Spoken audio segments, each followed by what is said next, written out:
The story begins with a decaying boy about to die. Right in front of him was a door that could completely change his life. He was finally reaching for the handle, but two people tried to stop him from opening it, saying that it was better to kill him once and for all. Even when he was hit, he didn't stop. Despite all the pain, he continued to force the door, determined not to miss this opportunity like the first time. At that moment, he thought he wouldn't make the same mistake. That door was his now, and he would do anything to get through it. So he went in, even if he was dragging his feet. He was determined that, even if he died there, he wouldn't leave that door to anyone. He needed to recover everything that had once been destined for him. It was then that he remembered a moment from his past. At the time, he was watching a television report about Japan's first gold medalist, Hirosaka Renji, who was giving a special interview. Next to him was 15-year-old Ariaki Subaru, who was excitedly talking to his brother, Ariaki Taiga, about how incredible it was to see Renji. However, Taiga responded coolly, asking him not to talk to him like that, making it clear that they were not blood brothers. He said that they shouldn't behave like real brothers. On the television, the news was reporting an incident involving the release of an otherworldly door that had taken place the previous day. Because of a delay in discovering this door, an empty house ended up being the scene of a catastrophe, which resulted in the deaths of 16 people. The victims were attacked by creatures from the underworld who escaped through the open door. Renji explained that, as everyone knew, these creatures were immune to any kind of military weapon, and that they were sealed on the other side of the door. The only way to stop them crossing into the human world was through the players. These players were people chosen by the Door of Trials, who had to enter the other world and defeat the creatures before time ran out. In the case of that incident, the door's timer reached 0. It opened and released a ferocious creature. Although Renji had defeated the gigantic creature with a single blow, he claimed that he had been unable to prevent the door from opening, and as a result, many were sacrificed. The interviewer then commented that if he hadn't been there, the number of victims would have been even higher. She recalled that all of society praised the players as heroes, people who protected the world by putting their own lives at risk. Renji then urged anyone who found a door to another world to immediately inform the authorities, as gamers were the only ones who could protect humanity from these threats. At that moment, Subaru was amazed, thinking how incredible the players were. They were true heroes, ready to risk everything to protect others. Then the story explained that it all began 5 years earlier, when the first door to another world suddenly appeared. At that time, people despaired when they realized that military weapons were completely useless against the creatures of the underworld. The only hope lay with the chosen ones, those who managed to pass through the door of trials that appeared along with the door to the other world. These chosen ones came to be called players. The doors were classified as gold, silver, and bronze. Among them, the gold door was the most powerful, granting players extraordinary combat abilities. Whoever managed to conquer a golden door received status, honor, and a huge reward. The players became figures admired and respected by all of humanity. During the interview, the reporter asked Renji what kind of person could be chosen as a player. He replied that when they were inside the door of trials, they learned that purity of soul was the factor that chose the strongest. But when he heard this, Taiga scoffed, saying that this purity of soul thing was complete nonsense, since there was nothing pure about players.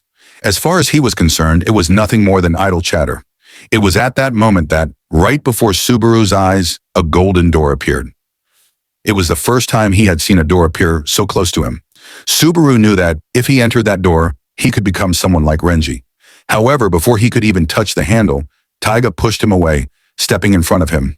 Even though he apologized, he made it clear that the opportunity was now his, and without a second thought, he walked through the golden door, stealing what should have been Subaru's.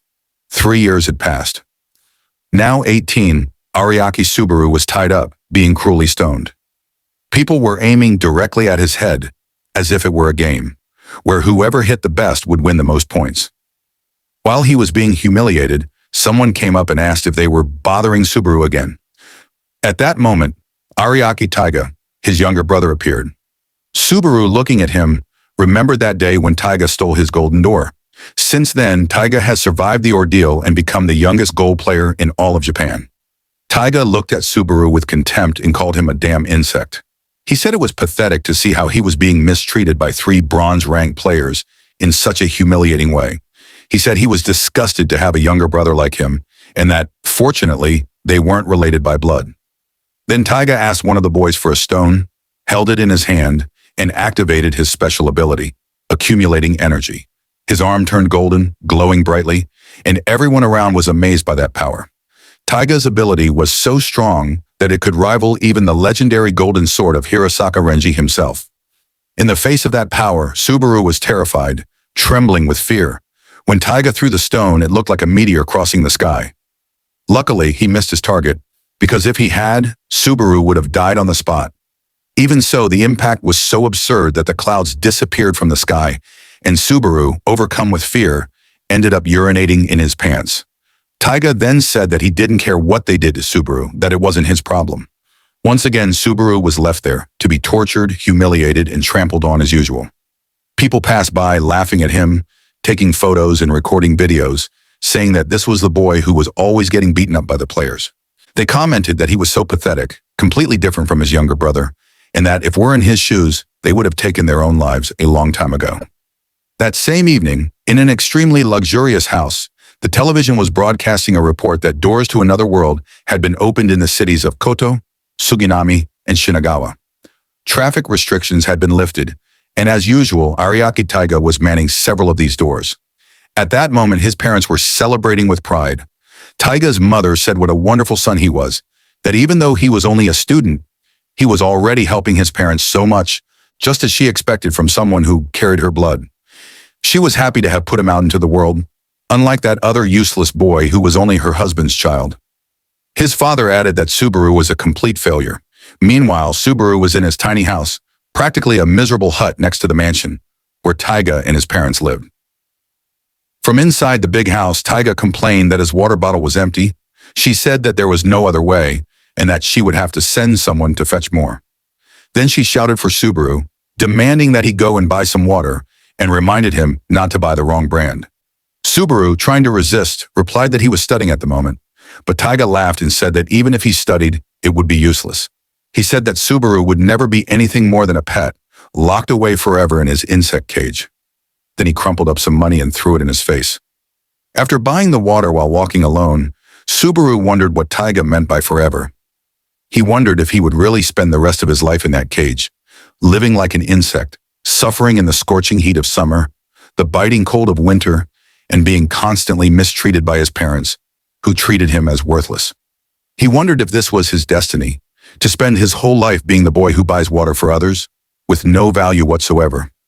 He came to the conclusion that he didn't want to live like this anymore. He wondered why always him. He thought that if he could start again, he would never have left that golden door to anyone. At that moment, he felt that it was better to die than to continue that miserable life. But as if life wanted to prove that it could get worse, some school bullies appeared on the path, saying goodnight in a debauched way and calling him a bug. They pretended to be surprised to find him there and commented that they were very tired after destroying a door from another world. One of them looked at Sawatari, who had a bruised face, full of burns and wounds from fighting the monster. They said that being a bronze rank was difficult, and even so, they invited Subaru to go with them, just to relax. Realizing that it was a trap, Subaru immediately ran out, trying to escape. But Sawatari, even though he was wounded, warned him that he wouldn't go to the hospital until he had finished what he wanted, which was to torture and kill that insect. He said he didn't even need to hold back. After all, they had permission from his own brother, Taiga. As he ran desperately, Subaru was followed by the three players. He soon took the first blow, which tore his arm. Those maniacs laughed, surrounding him like hungry hyenas. Subaru wondered if they were really planning to kill him. As much as he thought he didn't deserve to live, he realized deep down in his heart that he didn't want to die. When they finally reached him, Sawatari threw him into an alley, kicked him to the ground like a piece of garbage. And once again, Subaru found himself being lynched, trampled, humiliated, and treated like an insect, just like he always was. Subaru thought he would finally die. People around him said he was so weak it wasn't even funny. Sawatari said it was to kill him, so he summoned his skill called Red Rose, which was a flaming sphere. At that moment, Sawatari himself said it was over for that damned parasite. But suddenly, something strange began to form in front of one of the bullies, and before he knew it, he was torn in half. What caused this was a huge bronze door that appeared out of nowhere. Everyone was shocked, wondering where that door had come from and why a door of trial was there. Subaru himself wondered if it really was a bronze door, but unexpectedly, the door began to crack. First it turned into a silver door. Then it changed back into a gold door. And right in front of Subaru, it transformed once again, now becoming a rainbow door. Subaru had never seen a rainbow door before. Sawatari himself was confused and wondered if this color was more powerful than gold. Meanwhile, Subaru thought that maybe this was his chance to start his life over from scratch. The bullies jeered, saying that the door and that he was about to open the handle. They made it clear that they wanted to kill him before he could do it. Subaru knew that that door had appeared in front of him for the second time and that he couldn't make the same mistake. Even though he'd been hit, even though he remembered everything he'd suffered, the humiliations and the times he'd been called a damn insect, he decided that this time he wouldn't let it go. While the others tried to stop him, he took a firm hold of the handle and walked it through the door. He thought that even if he died, he wouldn't hand that door over to anyone. He needed to get back everything they had taken from him: strength, status, honor, and money. Everything that was rightfully his. As soon as he crossed, the system welcomed him, and a strange creature appeared before him, informing him that the rainbow race would now begin.